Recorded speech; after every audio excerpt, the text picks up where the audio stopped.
Hello YouTube. What's up, YouTube? We're going to Grandad's house for his and Jen's 30th wedding party. I didn't bring my hair cream, so it's gonna dry. Oddly, it's not a great day, is it? Thank you, good sir. Vlogging. I'm always vlogging. Hello. This is Gavin Hello, Roberts. Bags in the boot, I would, because it's going to Put be. your bags in the boot, boy. Okay, I'll get my laptop out. I'm gonna do some writing. Your bags, sir. Very welcome. My legal pad. Step +1. Just arrived. I had a nap in the car. Oh my god, I meant to say. Well, I've not really. Hi, by the way. What do they want? What do you mean, which room we're having? Yeah, I thought. Got a bit of a marquee going. Yes, I slept. This is day 39, 40. Maybe day 40, but I slept really well. You won't tell. And then I just had a nap in the car, which isn't. I don't know why, but I did wrote a bit of the scene in the car. I also, because I was sleeping so well, my alarm did go off, and I thought about getting up and going to the park to do some yoga, and it didn't excite me at all. So I'm going to decide to stay in bed, and it was a lovely sleep. So that's kind of where I'm at right now. It's 2:45. I've read 15 pages of Jade Legacy. Very good. I just can't be bothered to socialise. The weather's not too great, and it's kind of an outdoor thing. Yeah, I'm not in the mood to socialise, but I am in the mood to maybe watch a little bit of ER. So cheeky, I know, watching ER during a party. 4:35. I've eaten. I don't think my last update was when I'd eaten. Gave my time to Dylan. I'm gonna watch some ER for a bit as well. My little treat until dessert comes out. But I think I might have jam in it. Just got summoned for desserts, but both desserts have strawberries or strawberry jam on it, and I've never liked strawberry jam. I think it's just, I'm so used to it at that time, but it's quite emblematic of my dad, and largely my dad's side of the family. I'm not including my nana in that, but yeah, it's always been the case, and it just makes it meal times, which, you know, naturally get everyone in the family together. It's exclusionary, and it's been a pattern throughout. I don't feel any sort of way about it right now, but it is something that has the echo of pain. But if it's not going to change now, it won't ever change, and I'm not going to start working up a fuss. Sorry, another thing that's on top of it is that my dad will offer me one. It's completely useless me saying I don't like it. Everyone knows, my brothers know, my mum knows.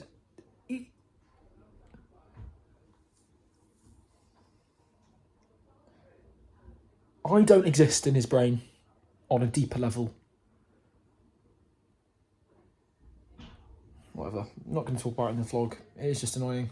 I am angry, but because I'm so used to it, there's no point in letting that anger take form. So it's 10 to 9, and I feel a bit blue. I don't know if it's related to the cake thing, which I know you've just seen a few clips ago. I've been watching ER, and I had a massive, huge nap, and I've just gone back outside and had some dessert. I don't know what I would expect. I think I had expectations of this day being a big, bustling thing. It's more being like more of a grown-up type thing. I don't know.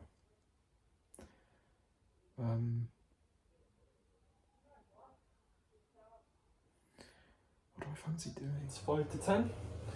I just read 22 pages of Giovanni's Room.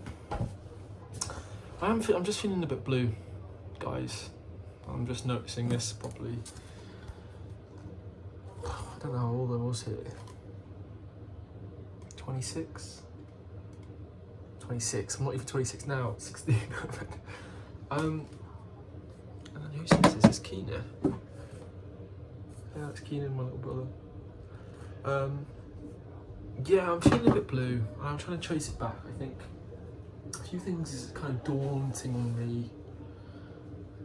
Not the overwhelming task, but like how much effort's going into my pilot, my script, and then my book. My book I've been going on for 3 years, actively writing, and then 2 years in the mind before that. But the script, like revision, is making it perfect, and I am making progress with it. I'm getting better ideas for scenes, better ideas to merge scenes and streamline and just be a bit more efficient and impactful with my storytelling. Alfie Days does that. Oh my god, I kind of speak a bit like Alfie Days, I think. And then my book, that's like a huge big thing, like reading over that before. Because I've written so much from previous drafts, and I'd love to be able to cannibalize that. That's something Brandon Sanderson says, as much as possible, so I'm not having to rewrite over and over. Current word count's 55,000, which is not too shabby, Alonzo, at all. But even like the thought of having to rewrite scenes I only wrote a month or two ago just makes it feel like an impossible, never-ending task. Which I know it's not. I know it's my destiny to bring these things through, but that's just kind of, it's deflating me a bit. And then obviously I've got the issues with my dad, wider, that's kind of been ruminating. But I don't want to talk about that. But Giovanni's room just then was making me just feel a bit lonely, and I guess that's the thing. And I've thought about like talking about being lonely on these vlogs over and over, and I genuinely think about doing it a lot, and I just don't know. I bet someone will interrupt me now, even though they've not. That's just the way it will go. But I feel incredibly lonely. On this, less so than I have like 6 months ago, or a year ago, or 2 years ago. This journey is incredibly hard on the spiritual journey, the being spiritually aware. Like I've said before, every life is a spiritual journey. I'm not special in that regard. My life is not more significant than anybody else's. That's one of the things in spiritual journey. But I've done so much alchemy inside. I don't know, I'm just going to speak as I think. So yesterday, like in the car, I was talking to the car, and you know what? My dad only ever asks the same question about my book and my show. And I was going, so how would you go about getting that made or getting that published? And it's the same answer every time. You get an agent, and I talk him through it, and that's also what he did with the acting. So it's funny, these three things, acting, my book, and my show, it's all the same thing. An agent, I explain over and over and over again, and it doesn't go in his head. He's not bothered.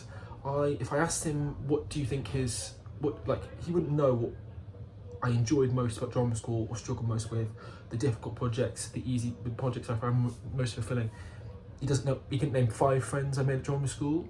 He could probably name 3 things, and that's also down to me. Like, I know I'm not sharing much, but that's the relationship he's fostered. That's the relationship he's built over 24 years, and I've made my peace with that. What is continuing to infuriate me is why that's not a problem for him. Like, why is he complacent with that? Why? Anyway, but back in the car, I said, Dad, you only ever ask the same question. And he genuinely, I'm not paraphrasing much, but it says something along the lines, I'm not interested until it's done. And I just went silent, and he read that. I think everyone in the car read that. I'm not going to start kicking off at him. He does not care until it's done. He's not asked me what my book's about. He doesn't care. I've been writing for 3 years. He doesn't know what my show's about. He says, text me if you need me anything. Like the last 3 times. So he used to say that I would like go hungry 3rd year. Mark said that's whatever, something.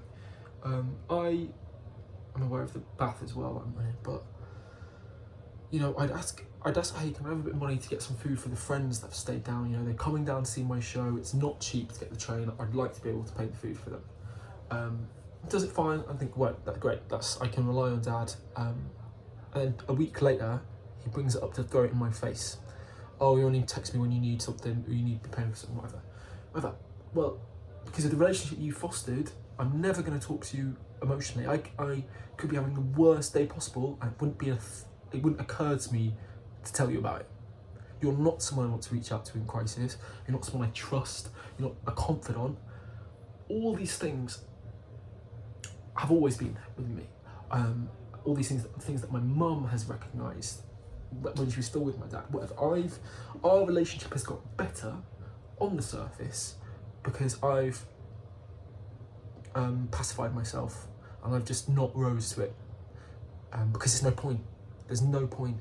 To my dad's merit, you know, he's very good at saying well done, I guess, but he's not encouraging. He's not good at spurring me on. But on the flip side, my reviews are only there because I only do reviews because of him and his contacts, and but like, coming back to me on that shit play I saw and told me I've just got the wrong end of the stick and I don't know what punk is. My relationship with Dad has been so, I think he's intimidated by my intelligence and my sensitivity and how deeply I see the world, and that is not me bigging myself up. I know what my strengths are. And also growing up with him, I know what his weaknesses are, and that's one of his many weaknesses. I have represented to him, there's loads of things, I'm not going to get into it now, but I think finding out my mum getting pregnant at 19 when he was 23, and then being born when my mum was 20 and he was 24, I think he probably went back and forth. It's not something that he planned, but I think if I had to imagine, I think he was probably really excited those first early stages. But he was still in military training, so he wasn't with me every day. I think watching me grow, probably throughout the first year or two, was pretty exciting, but I think at the seed of it, I've always represented taking his freedom away. I've represented binding him to a woman, my mum, that I don't think he loved. Oops, sorry, I think he got married to her, I think he thought he was, but they were young. I think I represent to my dad the loss of his youth and beginning of responsibility, and I think he resents me for that. And then on top of that, when it started emerging that I wasn't into football, I was probably going to be more he always talks about how articulate I was as a toddler. I think he started to notice the difference, and obviously physically I didn't look like him. And when Dylan came along, we got someone that resembles him in skin colour, interests. They're both earth signs. All these divides are compounded, and I think, you know what, I will write a book about this all day. I'm glad I get to speak about it now. But he does not care. He does not know me. He doesn't know me. And he thinks he does. And he thinks I'm just being distant on purpose. It's infuriating. And I don't know. You know, on the off chance you've tuned into this, just sit with it. You know, it took us to, there's too much, but I think it's just like a reminder here. So that's another reason why I feel lonely in general. But this spiritual journey has been incredibly hard. I'm reading James Baldwin's Giovanni's Room. You know, I'm so ready to meet my person now. I've waited so long, even the wrong relationship I was in, which was love, but it wasn't an epic love. It was a love where you're learning how to love, and I know that's all in part preparing me for this, and that prepared me into, anyway, but it's lonely. I think even, I've told it before, Hannah doesn't get it. Hannah's not on the same wavelength as me. There are things I want to share with Hannah, things that I wish. Anyway, she's playing her own game of life, but it's just, and then things with my mum as well, it's just, and my brothers, no one gets me. No one gets me. But I do feel like everyone sees the light within me at the same time.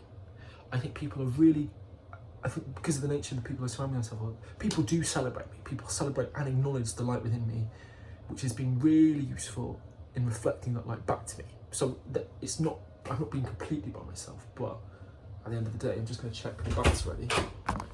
Because it's been 10 minutes now.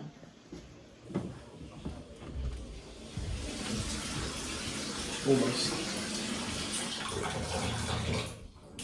Finish it off with some water, and I'll go and get some water. But no, it's been a deeply isolating experience. And I think even just look at this. I've sent a link to 2 people. I sent a link to Eliza and Alice. And this isn't me being selfish, like, I sent a link to Hannah. I've been talking to Brock about my script read through. Good friend Brock is. He says he sees them popping up. My brother said he saw them popping up, and then obviously my dad saw it popping up. I don't know if he watched it, but no one's watching these, which I didn't expect to. I'm doing it for me, but I think that is just emblematic. Good word, which I've been using several times. If this is a deeply isolating experience. I'm here chipping away at the things that I'm here to do. I can only share it with myself. I don't know. I don't know what type of reality I'd like to live in. I know this is exactly where I'm meant to be at this time, but it's just... It sucks. I'm really lonely. But are you saying that doesn't ring true? So maybe loneliness isn't the word. I'm not... Like before, I was thinking about taking myself to see the Odyssey. And I like to go to the cinema by myself. I don't know.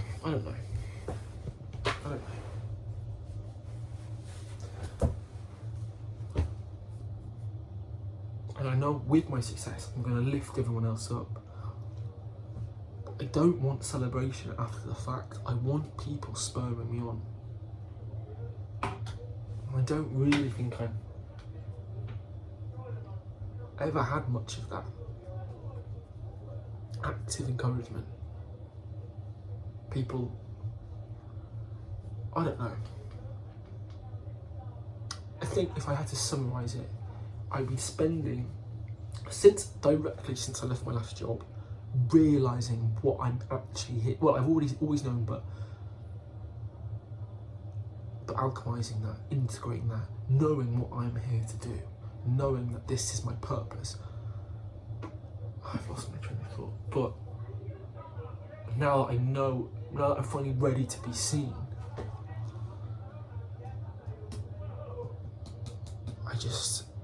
it's sad knowing, I don't know what I'm saying. I thought I had a really good point then and it just disappeared from me, but I'm gonna go downstairs, have some water. I wanted to do this before I got in this bath, so I can leave it there. Yeah. Well, at least this vlog's gonna be longer than 12 minutes and 45 seconds. Hot shower, bath. I was there meditating and I was just feeling just anger. Everything was working up. And then my brother Keenan came in, or tried to open the door. He was talking like, he was going upstairs fast, talking fast. Just did one of them on the door, didn't answer. And he tries the door. I've got my eyes closed and I don't even know how long I was meditating, I should check, but then pushes the door like it's a mystery. But I snap, and this is as I'm already thinking about just anger. I can't remember what I said. I think I said the F word, not at him, but something along lines of, someone's fucking in here. But not that, which I shouldn't have done, which obviously aggravated him.